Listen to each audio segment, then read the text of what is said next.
limited stock division cars begin to circulate around the half-mile trial here at Concord. There you see them pulling out. Before we get to the lineup, though, we need to make a correction about the last race. The 01, we believe Bill Cameron Jr., they say did start the race, but he wasn't on our lineup sheets. There was some discussion about whether or not he may have switched cars during one of the cautions or something like that, but it'll all come out in the wash, we believe. But at any rate, we've got a 25-lapper in the limited stock division about to get underway here, and Steve Post has a look at our starting grid. Your first starting spot, the 13 of Randy McAnulty, second in points, 2 top 5 finishes this season. Second starting spot, Tad Boyd. He's had a rough start, 2 real bad finishes, but he's a strong runner starting in the second spot. Hugh Harris starts third. He's got 2 poles, 1 win this season, 7th in points. Number 4 starting spot, the 74 of Billy Lemons Jr., 9th in points. Ronnie Kiker will start 5th. He's 3rd in points, 2 top 5 finishes. The fastest qualifier was Jeff Melton, but because of the inversion, he'll start the number 6 spot. Chris Bristol starts in the number 7 spot. He's 6th in points, 5th place finish a couple weeks back. Jessup Wayne Whitley in the number 58 car, 11th in points. Bob Hateman, car is for sale actually. That's the first time out for Bob. Starting in 10th spot, Kenneth Cook in the 18 car, 18th in points also. Mark Cobble in the number 37 car is 12th in points, goes away 11th. Alton Boyd, 8th in points, he'll start 12th. Josh Walsh, 5th in points with no top 5 finishes, he'll start 13th. Tim Corbett starts 14th, that's his first time out this season. Jim Sauter Jr., part of the famous Sauter family from Wisconsin, starts 15th. Tommy Gray starts 16th. Tommy Nichols, this is his second race of the year, starts 17th. Whistler Burrows, 10th in points, starts 18th. Nate Piper, first time out this season, he'll start 19th. Randy Morton starts 20th. Bob Girolamo, 21st. James Horn, 22nd. Frank Dorfmeister, new this year with Speedway, we believe, starts 23rd. Todd Edwards. Mike Green is 25th. Sean Fleury. Bobby Crabtree. Jerry Mountain starts 28th. Those guys qualified on time. We had so many cars, we had to have a B main or a second qualifying race. Reggie Carroll in the 51 and Travis Stump in the 56 are the 2 cars that made it out of that show. The largest field we've seen in the limited stock division here at the Concord Motorsport Park. And Steve, again, very early in the season, so the points very close. Well, it is. You know, Jeff Melton's up to lofty perch on top with a first and a second place finish this year. Actually tied for second is Randy McAnulty and Ronnie Kiker. And in 4th place is Reggie Carroll, followed by Josh Walsh. And like Steve Post mentioned, Josh does not have a top 5 finish yet this year, yet 5th in the points. So, you know, there you go. You don't have to win races to be up there. Just you got to be consistent. And Chris Bristol is 6th in the points, but he's actually tied for 5th with Josh Walsh, 1st to 5th in the points, only separated by 18. And Randy McAnulty will start from the pole position, but he wasn't the fastest qualifier, Steve. No, exactly. They invert the top 8. What they do, the pole winner, which in this case was Jeff Melton, he draws the numbers out, and he actually drew 6 for himself. So he's the fastest car, but he's not starting up front. Now this is going to be quite a show. Like we said, one of the biggest fields we've ever seen in this particular limited stock division here at Concord. And a lot of big stories out there. And later on in this particular race, we'll get to a good story. Chris Bristol is quite a character. What about Tab Boyd? He got a great jump. Hey, we got to mention his mom. She sent us some cupcakes up here in the press box tonight. I'll tell you, they were delicious. She does a great job. Yeah. So thank you, Cindy. We're tough to get sponsor plugs in, but cupcakes really work well. They do miracles, don't they? And they are wonderful. She caters. Here's a car very slow on the inside. That's Nate Piper in the 27. 1 lap complete, clean so far anyway, but Nate Piper is about to become a moving pick, as Tab Boyd is just a rocket in the early going. Yeah, Nate's going to lap down. If he makes it back to pit road, he's going to be lucky. The car is not under any power at all, so he's trying to nip back to the pit road. Here we got Jeff Melton and Hugh Harris racing side by side down into turn number 3. Oh, Hugh Harris is almost turning it around. What a fight. Hang on, Hugh. Oh, what a great job. No, my goodness. That's pilot reflexes there. That's dirt track racing up there, boy. I'll tell you what. He did a great job with that. My goodness, I can't believe he saved that thing. There he is, Alton Boyd's now looking on the inside of him. But he was racing for the 4th spot, and all of a sudden he's back in the middle of the pack as Tab Boyd continues to set just a torrid pace here. We saw him put a lap on the 20 car. He's off the pace to the inside of the racetrack, going very slow. Something's going wrong with the 13 of McAnulty. He was on the pole and was in second, and now he's drifting way back. This is going to be a big setback for him in the points race. He's currently tied for second in the points, and this is going to be a major setback for Randy. Cars are beating and banging each other all over the track. The 48's in big trouble over there. Mike Green, he's way off the base. They're scrambling to get around him. There was your leader just went through. Tad Boyd just got around him. What a pick. And now here comes Melton into it. The points leader. Oh my goodness, the lap car's not getting out of the way with any kind of urgency. And the points leader darn near swept up in it. Now Tad Boyd looks like he's a little slow. He may have gotten tangled up with another lap car. Back up to speed now. There's the 48 Steve was telling you about. Well, he was off the pace and he was holding up traffic. So I don't think he was in the way. I think it's just the people running up on him so fast they didn't realize he was going slow. That is Mike Green in the 48 car. And there's the 35 of Sean Fleury holding up the leader, and Melton catches it because of that. Well, Tad Boyd might just be catching his breath after those few laps, actually. He's got now he's got some clean racetrack ahead of him. We'll see if he can open up that lead that he had before. We had a bunch of cars go a lap down very quickly here.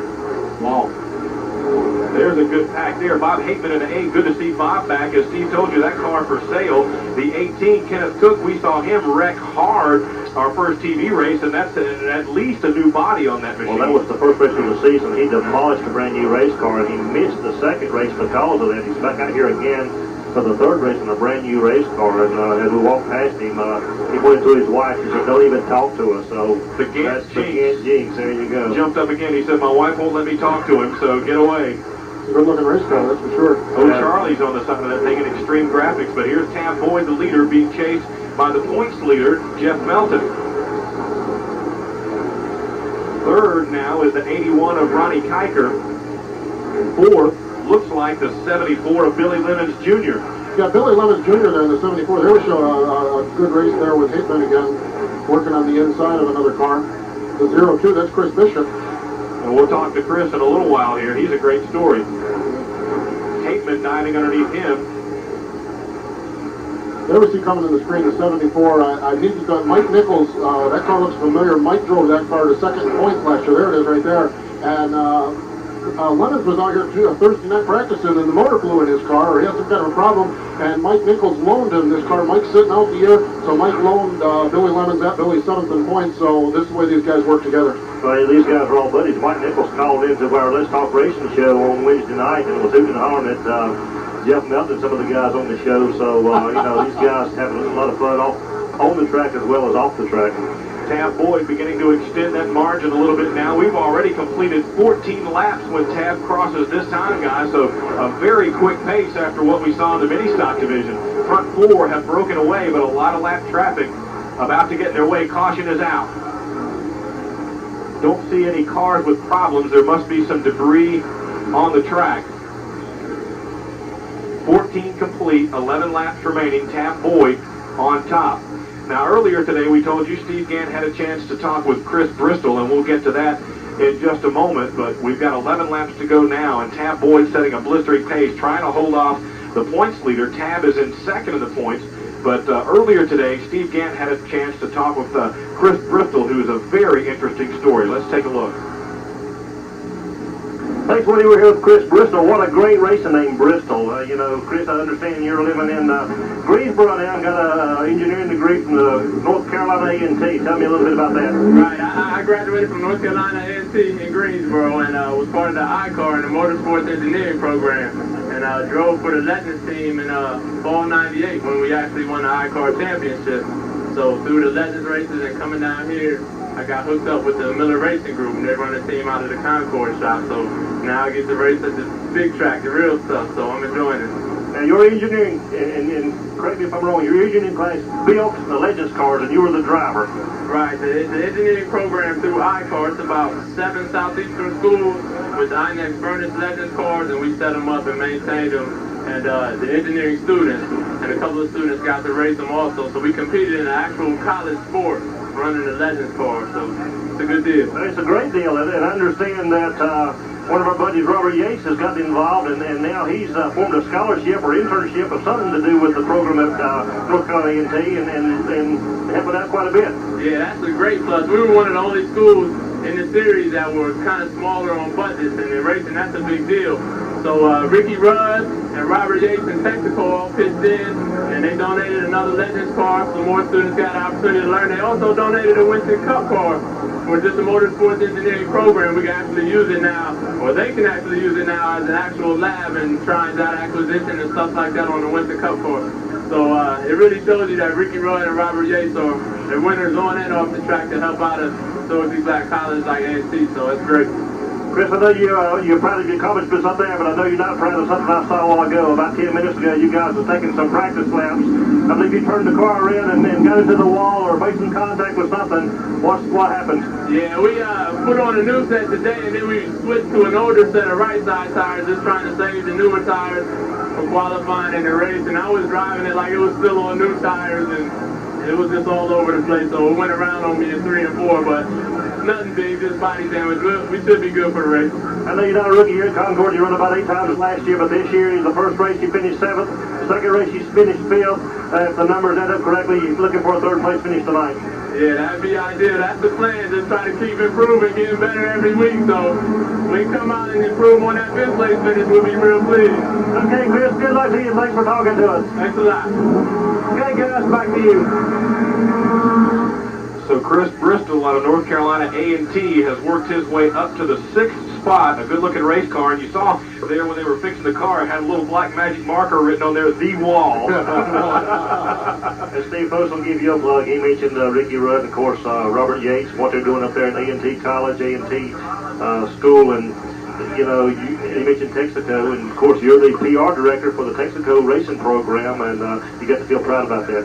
It was a fabulous day up there. We just had a great time meeting the students, talking with the current students, also with Chris, and it was just really neat. It was neat to see the enthusiasm about the motorsports program. And what it is for Robert Yates, it's a great program because he's going to have access through an internship program to some engineering students. And North Carolina A&T has some of the best engineering graduates in the country, and Robert Yates is going to be able to pull a couple of those people in for some internship programs, and he's using that as a possible training ground for future employees. It's a great program, historically black college. It's an area that we're really proud to be part of as far as Texaco is concerned. Robert Yates and Ricky Rudd, of course.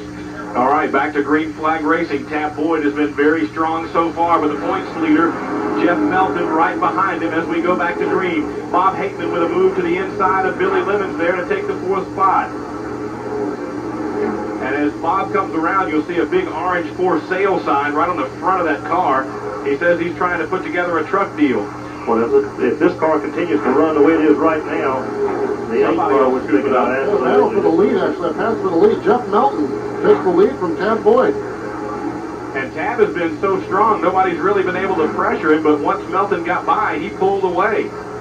Well, now, Jeff Melton is currently your points leader out here at Concord, and this is the way you win championships. You come out here, you establish yourself as the points leader, you come back and you win races, and well, I tell you, when you win races, nobody gains points on you. Yeah, he's won one race and he finished second in the other one, and now he's leading this one. So he's really stout right there at the head of the field. And he started in 6th spot, so it's not a matter of starting up front and staying up front. He's had to race his way forward here tonight from 6th spot up to the lead where it is now. And I'll tell you another thing, guys. You remember Hugh Harris had the problem earlier? Look at him here. He is slicing through the field.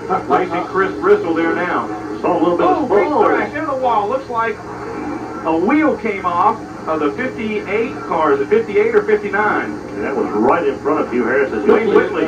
Just Wayne Whitley, yeah. Wayne The Whitley. wheel came off. I saw a shower of sparks and the car just shot up into the wall coming off the tri-oval area. Hopefully, Whitley's going to be okay. I see him moving in the driver compartment there. Look, there's the wheel. Still bouncing. Oh, boy. My goodness. The wheel, it didn't look like he was beside anybody or anything. The wheel just flew up in the air. 16 laps complete. Looks like Whitley's going to be okay. We'll step away, come back, and reset it for you in just a moment. Stay with us, everyone.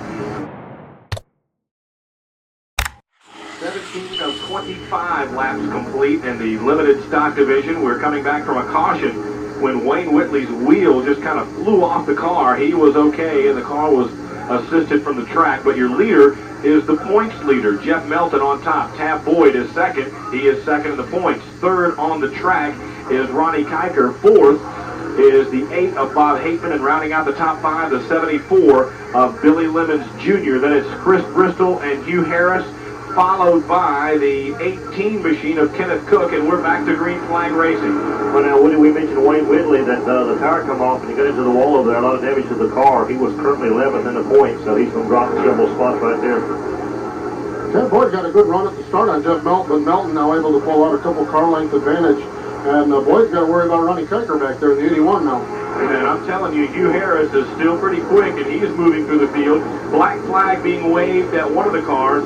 Looks like it's the 5 car. Here comes Hugh Harris. Oh, he's still working on Chris Bristol. Jim Sawyer in the 5 cars getting the black flag. But now, Ronnie Kiker, you mentioned him. He has got to be hungry. He's currently tied for second in the points, so he wants to gain every position he possibly can. Next time by, there will be 5 laps to go. There goes Sauter getting the black flag again on the front stretch. There he is, smoke coming out of the car, probably some fluid. Now, what a racing family that kid comes from. Man, I'll tell you what, that's from Wisconsin, and his father, Jim Sr., still does the testing for the IROC cars, and I guess he still jumps in some late models up in Wisconsin. There's Hugh Harris battling for 6th spot on the inside of Chris Bristol. Also, Kenneth Cook works through. Yeah, if you'll remember, several laps back, Hugh Harrison in the 9 car was completely out of control coming off of turn 4 over here. Had that car sideways, almost got it to the wall, and now he is really getting it back in and making the charge to the front. We've got 4 laps to go. A tight pack of cars, lots of side-by-side lap traffic in front of the leaders as they work on the Sauter car. Here comes Melton. There's that lap traffic. He'll be on them momentarily. That will be a factor here as we've got 3 more laps to go.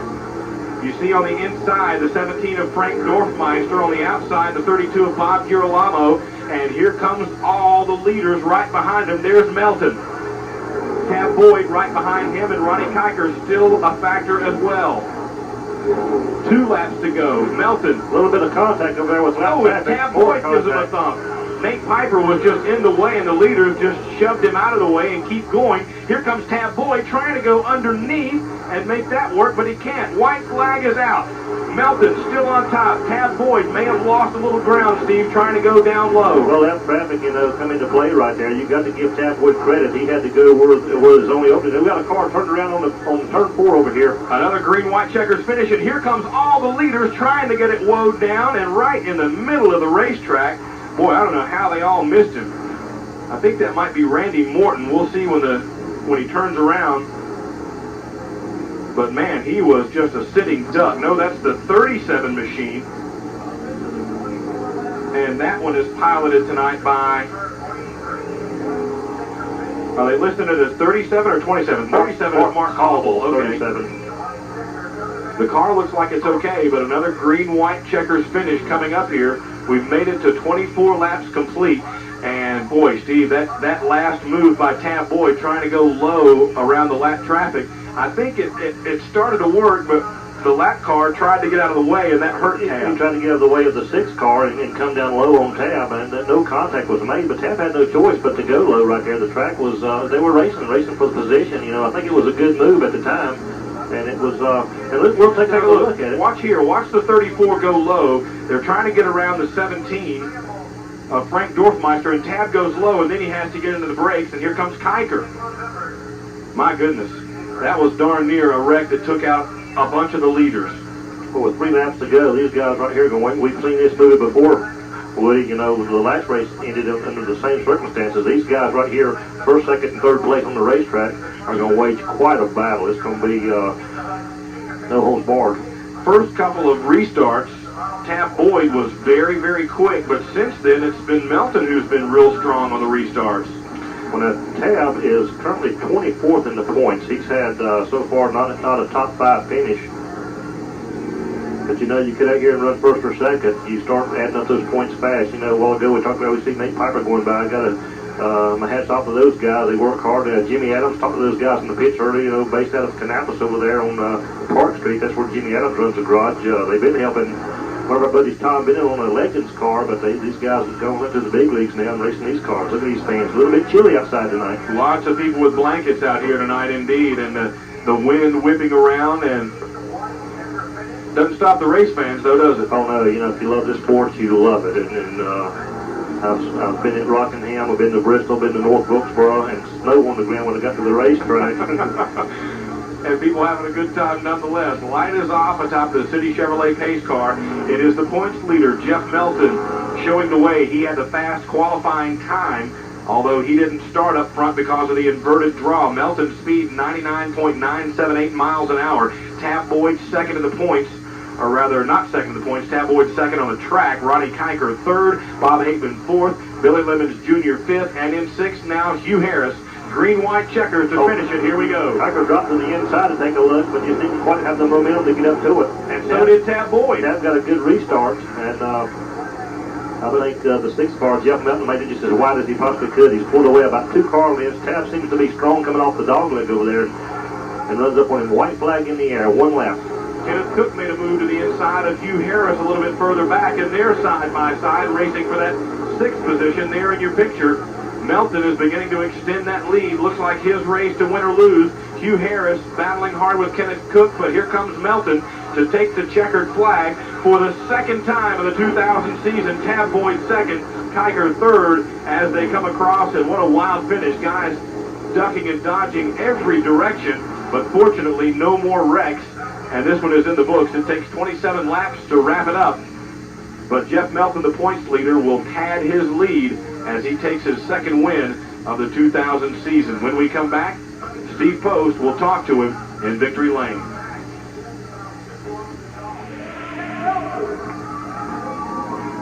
Jeff Melton climbing out of the number 6 car, 2nd win in a row here. Jeff, quite a great race tonight. Yeah, that was a good one. The car started pushing about midway through the race. I didn't know if I was going to hold the 34 car off. Who is the 34 car? Man, that guy was good. Well, that's Tab Boyd, of course, but what about this inverted start? Starting 6th spot, that's got to make it real challenging coming up through. Yeah, it does. It kind of takes the hard work you do on a car during the week and then practice away from you. Having to start back in the field as cars 8, you take a chance on tearing the car up. I'm sure it's exciting for the fans, though. And it makes it exciting for me to come up through there, but it's tough. Well, you're off to a great start. Thank you very much. Well, there it is, guys. He has a win, a 2nd place finish, and another win right here at Concord.